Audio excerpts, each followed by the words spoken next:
Suscríbete a mi canal para recibir vídeos de terror a diario, activa la campanita de notificaciones.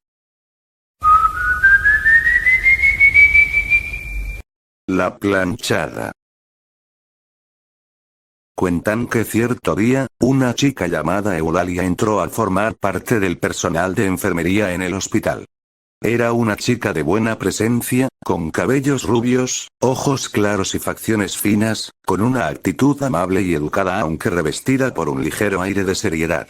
Desde sus primeros días en la institución médica, Eulalia demostró gran profesionalismo y diligencia, mostrándose siempre solícita con el personal médico y con los pobres enfermos, hacia los cuales profesaba una dedicación que a veces iba más allá del mero deber.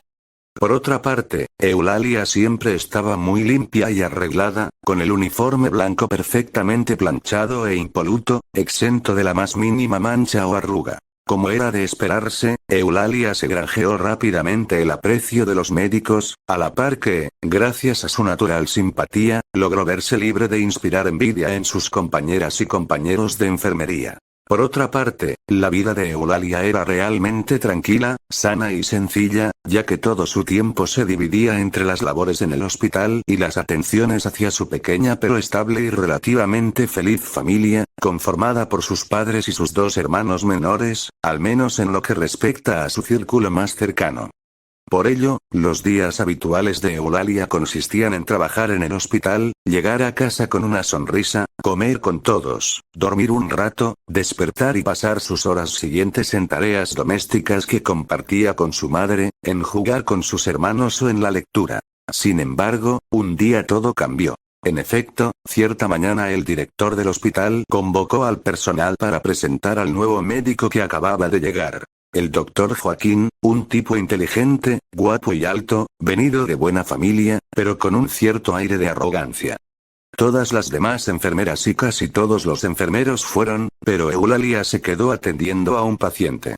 Pasados unos cuantos días, Eulalia todavía no había cruzado palabra alguna con el doctor Joaquín, y apenas lo había visto de lejos, aunque a sus oídos ya habían llegado los rumores que lo retrataban como un tipo orgulloso, como uno de esos hombres que miran a casi todos por encima del hombro.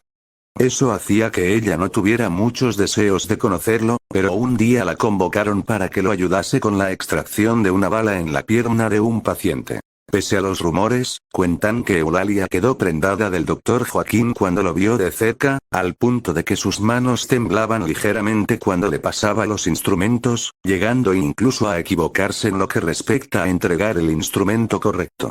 Después de ese primer encuentro, Eulalia empezó a enamorarse apasionadamente del doctor Joaquín, a pesar de que le decían que no le convenía, que el tipo era un egocéntrico y que coqueteaba con una y otra enfermera.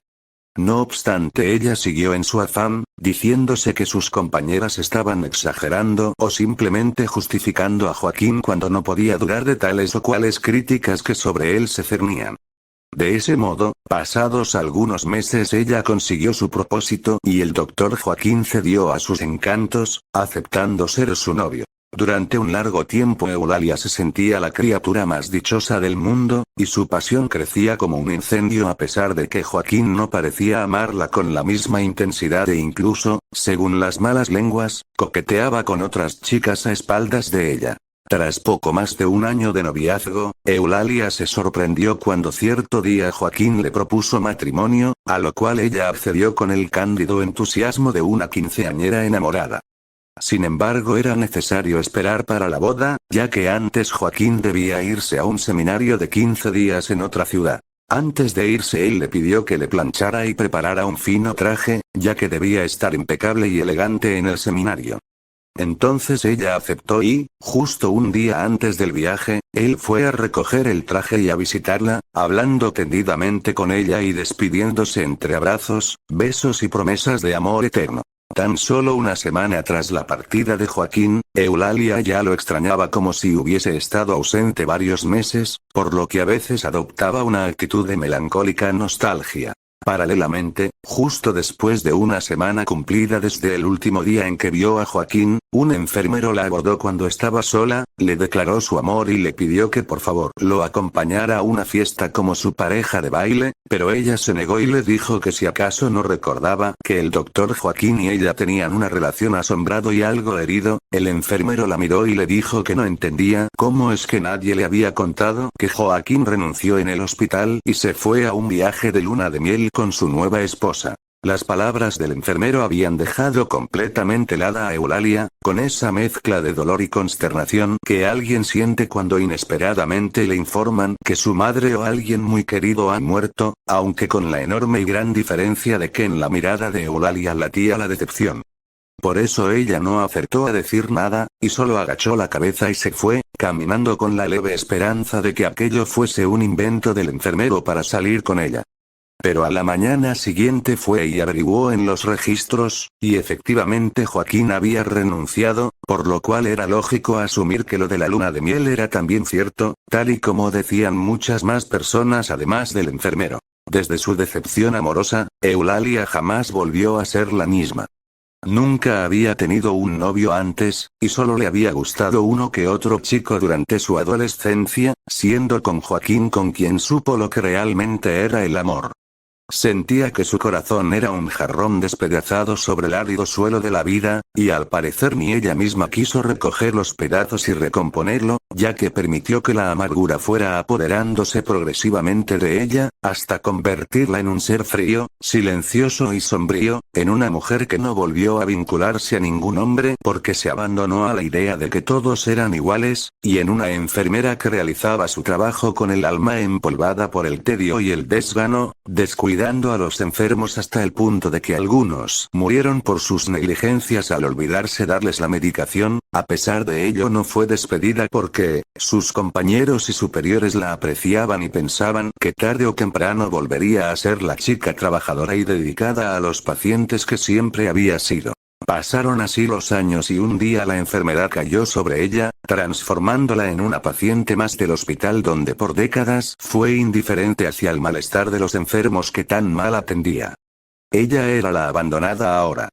Sin embargo, en lo profundo de su soledad, la reflexión le ablandó el corazón y, antes de morir, se arrepintió de haber sido tan mal enfermera, falleciendo sin poder perdonarse a sí misma, y con el anhelo de enmendar de alguna forma sus errores pasados. Tras la muerte de Eulalia, en el hospital comenzaron a surgir testimonios de gente que era atendida por una amable enfermera que no parecía pertenecer al personal del hospital. Una chica joven con la ropa impecable, perfectamente planchada, tal y como la llevaba Eulalia en vida. Normalmente los testimonios eran confusos porque solía atender a los enfermos cuando dormían, se encontraban sedados o estaban muy graves. En cierta ocasión, una de las enfermeras que trabajaban de noche se quedó dormida en su turno. Su negligencia le podría haber costado la vida a un paciente que necesitaba una importante medicación para tratar una fuerte infección que hacía peligrar su vida. El hombre, semi-inconsciente, observó como una enfermera, a la cual no pudo reconocer porque tenía el rostro ligeramente borroso y como desdibujado, le suministró el antibiótico necesario y, mientras lo arropaba, le dedicó una caricia en el pelo.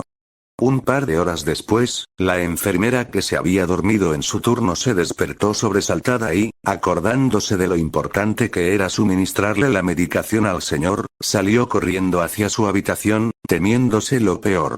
Al llegar allí se encontró que, el goteo que mezclaba el antibiótico con el suero, estaba perfectamente colocado y la dosis era la correcta. Aún asustada, le preguntó al paciente quién le había puesto la medicación. La respuesta la dejó helada. Su compañera rubia, la que tiene la bata sin una sola arruga. Esta fue una de las cientos de veces que la planchada atendió a alguien que necesitaba la ayuda médica o que había sido descuidado por las otras enfermeras. Pocos son los que la recuerdan, ya que siempre atiende a personas graves o cuando están medio dormidas. Ninguno puede recordar su rostro con claridad, ya que, casi siempre que se ha dejado ver, lo ha hecho con su cara ladeada o de espaldas.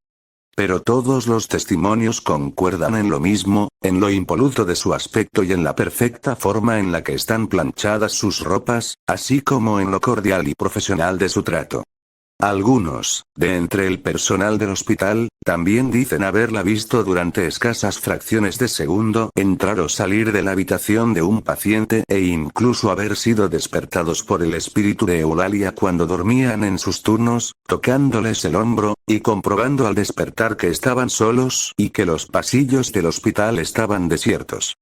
Aunque nunca la vieron como una amenaza, ya que ayudaba a los enfermos cuando estos eran descuidados, cosa que se sabía gracias a los múltiples testimonios de pacientes que afirmaban haber recibido tal o cual medicación en ausencia de personal médico. Nota. Según varias fuentes, esta leyenda es originaria de México, específicamente del Hospital de Juárez, pero se cuenta que la planchada ha aparecido en otros hospitales e incluso hay historias similares en otros países. Esta podría denominarse la versión moderna de la leyenda que se hizo enormemente popular en el siglo XX en México. Pero existe una versión anterior surgida a raíz de la Guerra de Intervención estadounidense que enfrentó a Estados Unidos y México. Durante dicha guerra perecieron cerca de 25.000 soldados mexicanos, y en los hospitales de campaña las condiciones de trabajo del personal sanitario eran tan duras que era frecuente que las enfermeras se quedaran dormidas en sus interminables turnos. Al despertar, muchas de ellas acudían rápidamente a seguir atendiendo pacientes y se encontraban que ya habían sido limpiadas sus heridas o suministrada la medicación que precisaban. Al preguntarles quién les había atendido, siempre daban la descripción de una mujer rubia con cabello corto y rostro serio, que no correspondía con el aspecto de ninguna de las enfermeras que trabajan en el hospital. Los pocos que trataron de seguirla se llevaron la sorpresa de que parecía esfumarse al doblar una esquina. Suscríbete si tan solo sentiste una pizca de miedo. Hasta luego, cracks. El próximo vídeo será de